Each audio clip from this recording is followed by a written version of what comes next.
Okay, well, I'm gonna, call this meeting of the, uh, subcommittee, policy committee to order at 3:05. That's the right time. Yeah. November 3rd. And there isn't anything to review on the agenda. It'll be a short meeting, so let's, say the pledge of allegiance. Pledge of allegiance to the flag of the United States of America and to the republic for which it stands, one nation, under God, indivisible, with liberty, justice for all.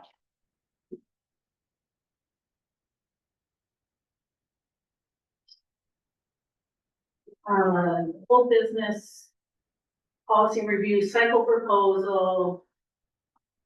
You'll see in your packet that we went through, Bill, Aaron and I went through and kind of organized the policies as to the years that we're gonna be reviewing them.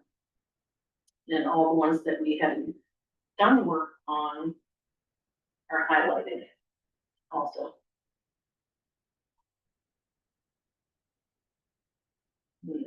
So.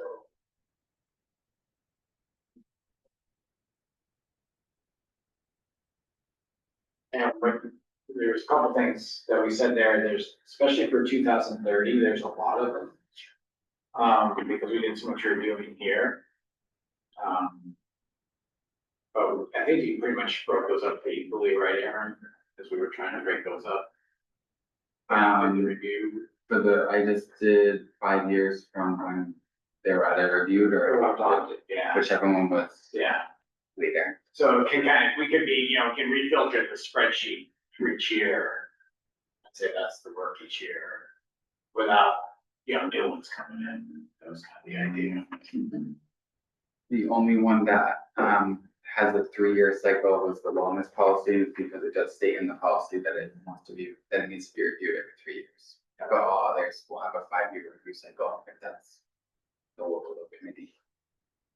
And the other thing we talked about was that there'll be things that will just happen from the legislature that will add to the work each year. At least it's been a constant in my administrative career. That's a given. That's good. So if folks are good with this, we would target those years. If someone said like 2029, it'd be the 2028, 2029 school year. All seem to think come together. Yeah, it's good to me. Right. And then Mary, you and I had talked about, like, it may not be a monthly meeting, but like once every 2 months or Yeah. something like that, to come together, because it wouldn't be as much work, we do this huge policy list. Make sure things are up to date. And I found that in the past where I walked into a district and the policies really hadn't been looked at for a while, so it's like took a year or two to get up to speed, get everything reviewed, and then it was about every 2-month meeting just to keep the maintenance going. Unless there was something new that came and needed to set. So we're fine tuning things as we're going along, which is good.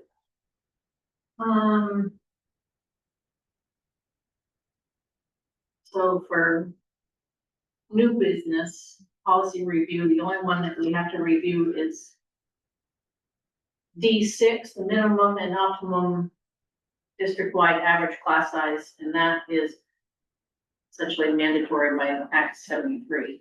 So we have to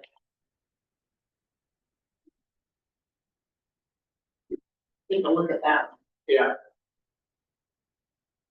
That's one. Do you want me to give a little background? Yeah. So with Act 73, we're in alignment with everything except for high school sizes. The minimum that the board set last year was 15. And there's a minimum for middle school of 15. I'd have to look at, I think that goes all the way down to second grade, then we get 12 or below. I know there's a handout here from our slides. But 6 through 8 has a minimum of 15, and in the state, and what they added into Act 73 is for 9 through 12, it would need to be a minimum of 8. So somehow we'd have to, not somehow, it's pretty easy to change our language in our current policy. But we need to put something there for grades 9 through 12 to be in line with current state law.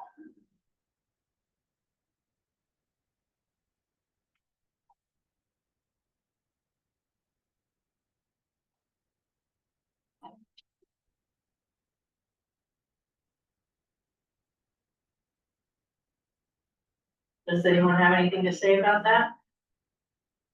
What are the current, the current class sizes for that is, I mean, if Maple Run says minimum 15, and Act 73 is saying minimum 18, I'm just curious if that's gonna have any actual impact. It will have a little bit, hold on, I was just doing Aaron and I were pulling some data for Wednesday night for the board meeting. So I actually have that up in an Excel sheet that I was working on this morning. So give me a second, class size, so our current class size right now for the high school is almost 17.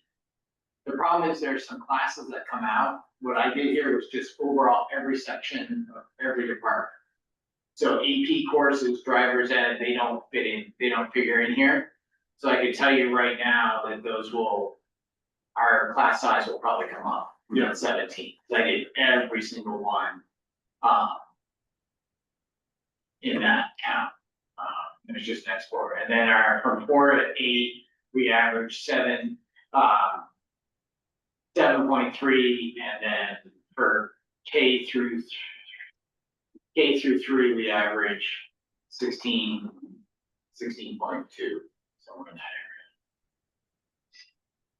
I'm getting that all ready for Wednesday night, so Aaron pulled some data for me real quick this morning, and I did some calculations, so. That's a good question though, like I think we're gonna be okay when I think about walking around the high school. If we took out the AP classes, driver's ed, and the, what I would call tier 2 supports or intervention classes, which are actually classes where we want small sizes, and those can all come out by law. I think this will go up over 18 without much restructuring. I don't think there'll need to be any restructuring. Okay. Yeah, that's close. We're that close. I'm guessing. I want to be really clear. I'm guessing. Joanne? Did you say for kindergarten, it's 20? No, for kindergarten through 3, it's averaging at 16 point almost 2.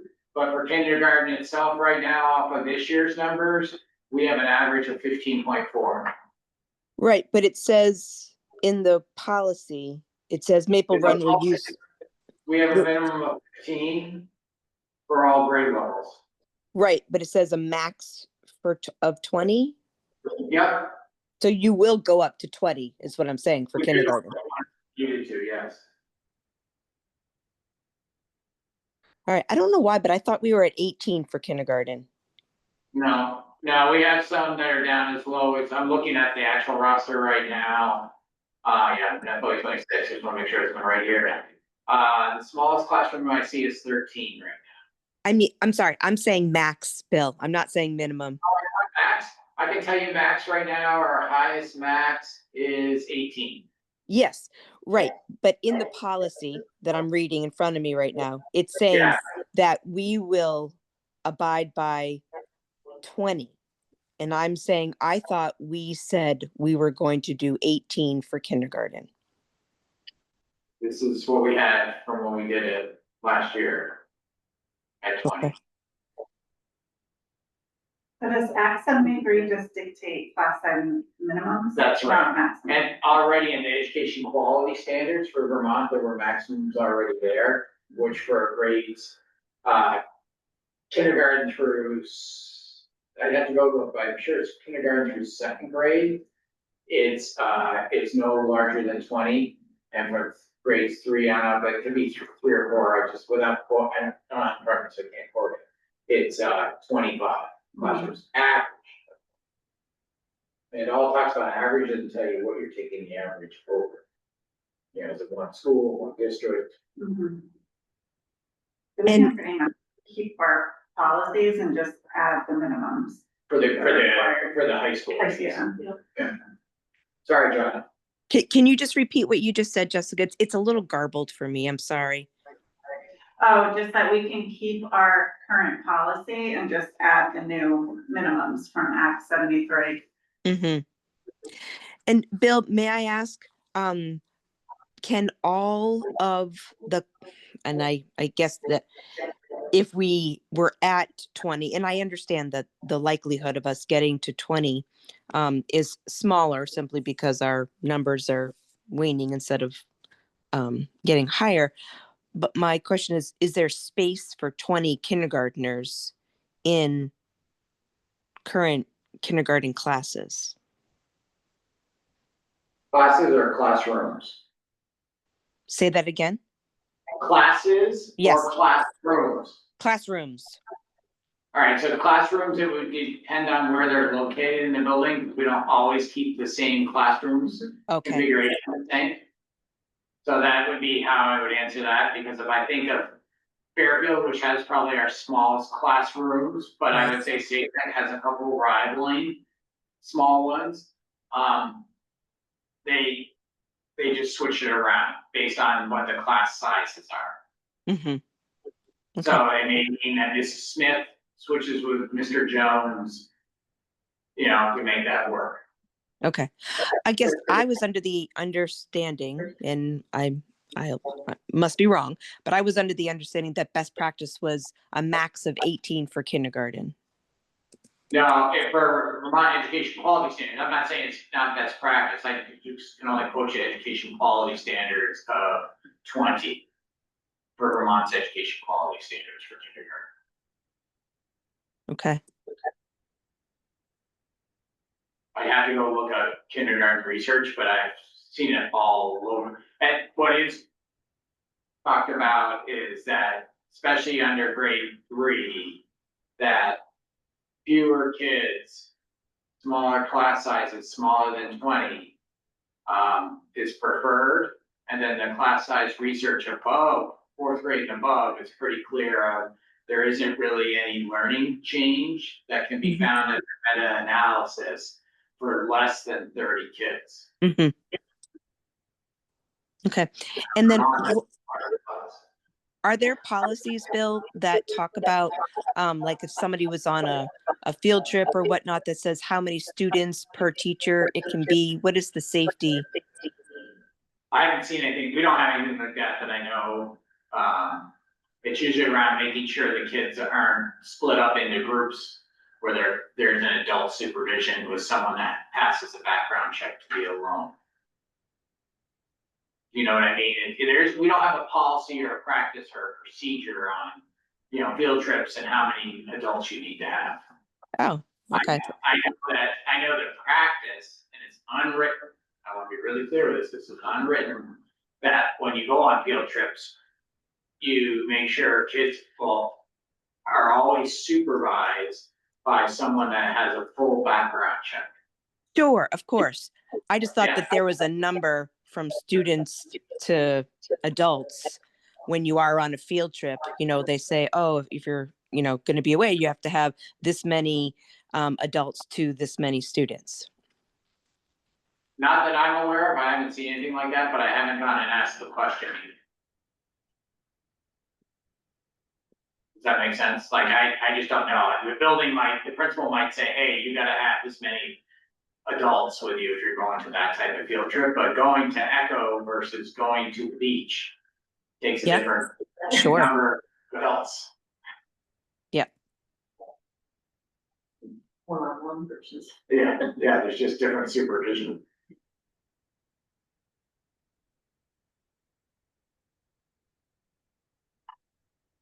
And obviously by grade level as well. Mm-hmm.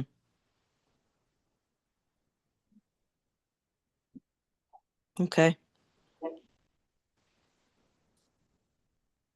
So for this policy, all we have to do is change. I would add just something in there around the minimum class size adjustment needs to be made, and that in there for grades 9 through 12, we'll get a sentence that says, when we talk about minimum, that for grades 9 through 12, it needs to be 18 in alignment with Act 73. Yeah. And it might be even something in parentheses says with understood classroom exceptions in the law, as written in the law or something. We'd have to figure out the verbiage, but I think we can get that.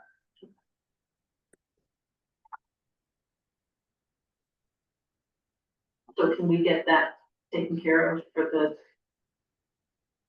December, the We can do the second meeting in November, second meeting in November? unless the group wants to see it. Goes. We could send it, just people could give you a comment.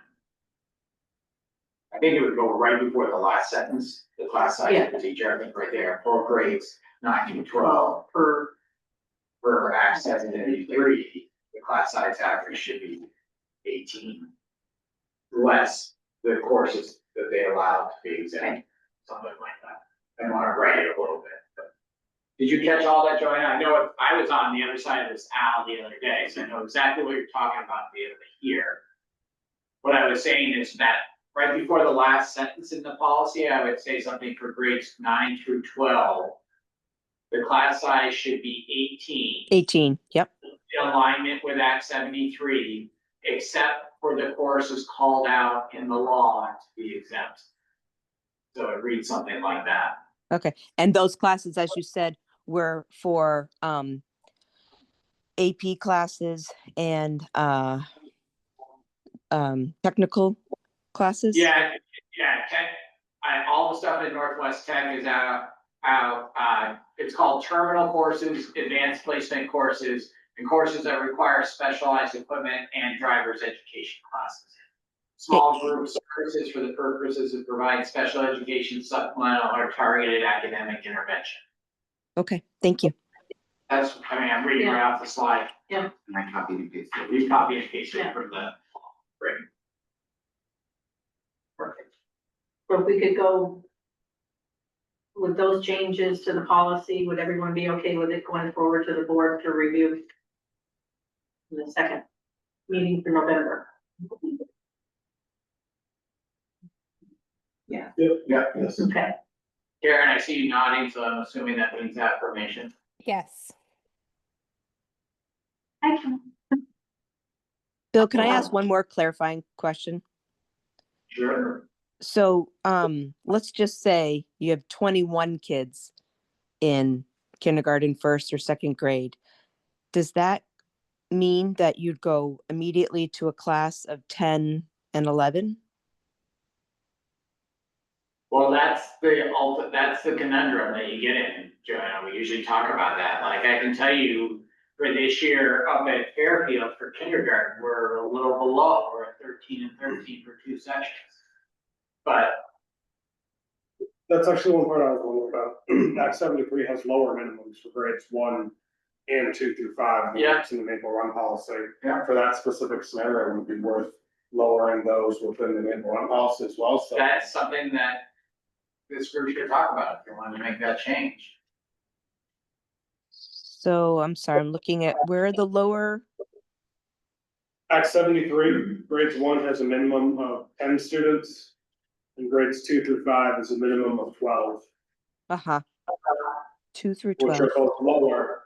The Maple Run policy is meeting the standard because it's got a higher threshold, but Right. is that problematic if you get into that scenario of exceeding the maximum?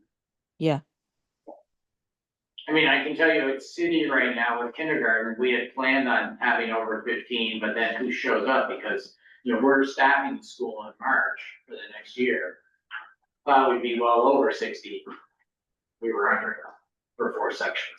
So I don't want to say Fairfield because they might have 1 or 2 sections. I want to show you how that works in big schools sometimes too. yeah, And I know the year before at town, they knew a kindergarten teacher was retiring and they didn't hire until June because they only had 50 kids registered for kindergarten. And they said, oh, we got up to 56. We always get a bunch that last 2 weeks. They asked me, I said, yeah, let's go forward with that 4th section. I mean, that's just that's one of the balancing acts because there's attrition and then how do you manage the staff? And if you're past April 15th, you can't be reducing force. So you gotta that's when the planning is really happening. Mhm.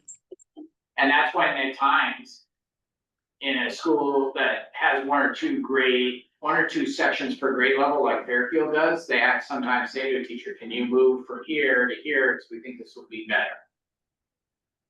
So you're Yeah. balancing what you were asking, Joanna, it's not just that grade level, you're balancing other grade levels and where they're at. This is the staff we have, because we already, we passed the budget in March, we built that budget December, really, because January, we're scrambling to say, where do we want to land?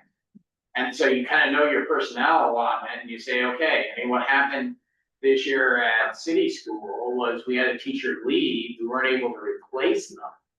But we saw grade 4, I think it was grade 4, I had the wrong grade level, don't quote me, we'll just use grade 4 right now.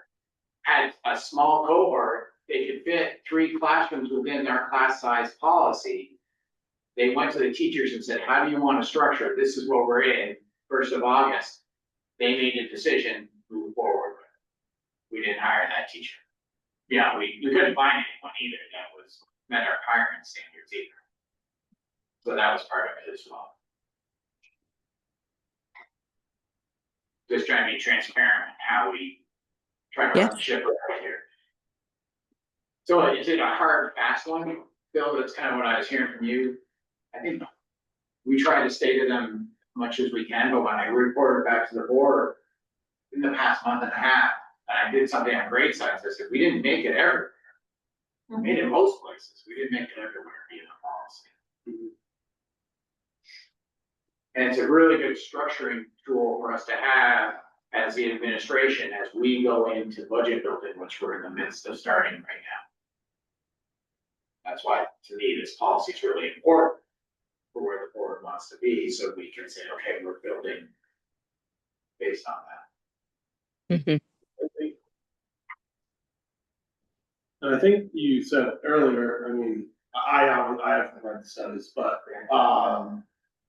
student learning happens better in a smaller setting up to a certain point. Up to a certain point, when you start getting below 15, 12 kids, you lose that diversity a lot. Mhm. Because after the teacher, the most powerful agent of learning for kids is their peers. Mhm. And it's that collaboration that happens, and you have different thoughts and different ways of approaching things, whether it's in kindergarten or seniors in high school. Okay. So that has a powerful impact on learning. And when it gets down to this, they've actually found when you're below 8, you're individualized, a teacher should be able to run individualized plans. I'm not saying that's what they must do, but that's what the research suggests.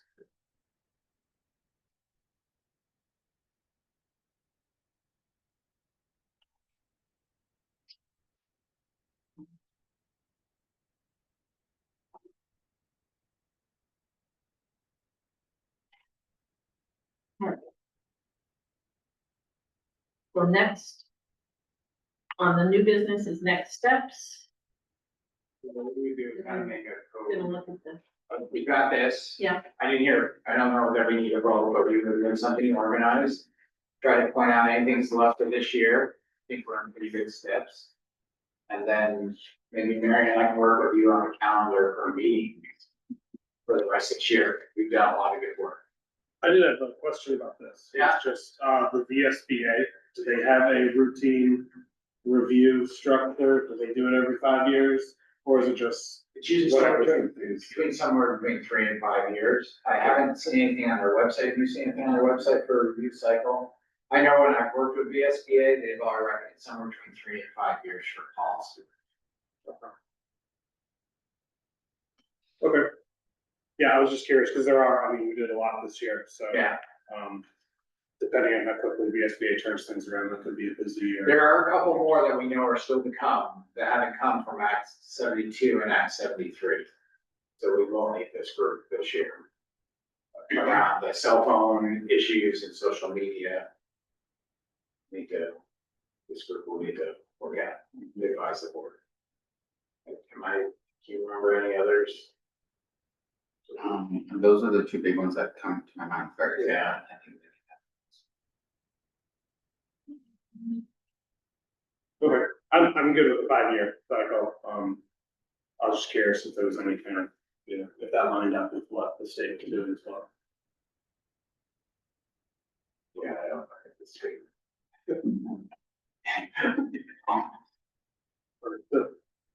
See what they do.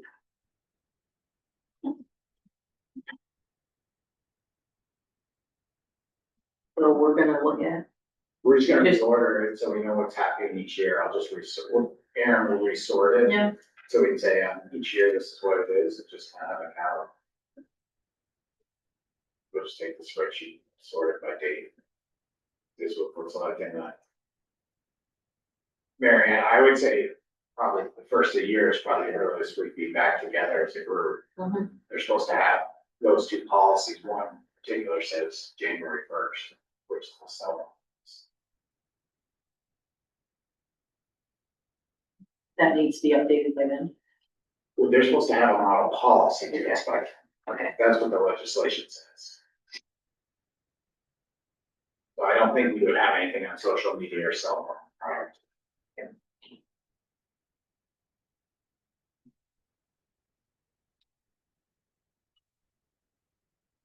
Anything.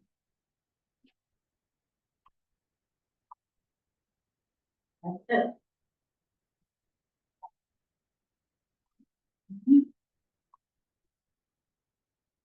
But we will not meet again this year Probably, yeah, this until past year. 2026.